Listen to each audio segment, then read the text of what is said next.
कुआं पर हुई मुलाकात, सामरी स्त्री और यीशु मसीह। दोपहर का समय था। सूरज अपनी पूरी तपिश के साथ चमक रहा था।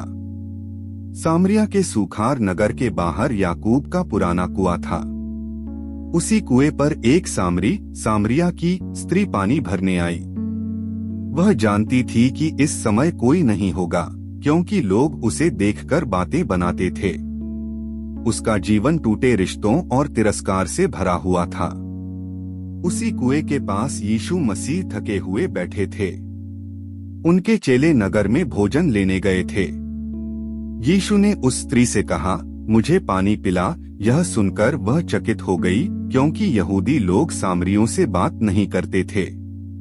उसने आश्चर्य से पूछा, तू यहूदी होकर मुझ सामरिया की स्त्री से पानी क्यों मांगता है?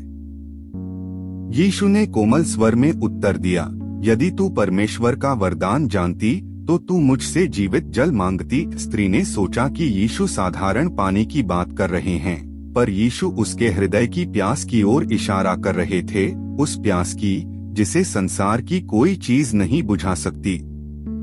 यीशु ने उसके जीवन की सच्चाई प्रकट की, उसके पुराने घाव, उसकी असफलताएं, और फिर भी उसे तिरस्कार नहीं किया। उस क्षण स्त्री समझ गई कि उसके सामने कोई साधारण मनुष्य नहीं, बल्कि मसीह खड़े हैं। उसका मन बदल गया, उसका हृदय आशा से भर गया। वह अपना घड़ा वहीं छोड़कर नगर में दौड़ी और लोगों से कहने लगी, आओ, एक मनुष्य को देखो जिसने मेरे जीवन की सारी बातें बता दी। जो स्त्री कभी छिपकर आती थी, वही अब खुलकर गवाही दे रही थी। उस कुएं पर हुई मुलाकात ने न केवल उसके जीवन को बदला, बल्कि पूरे नगर को आशा का संदेश दिया।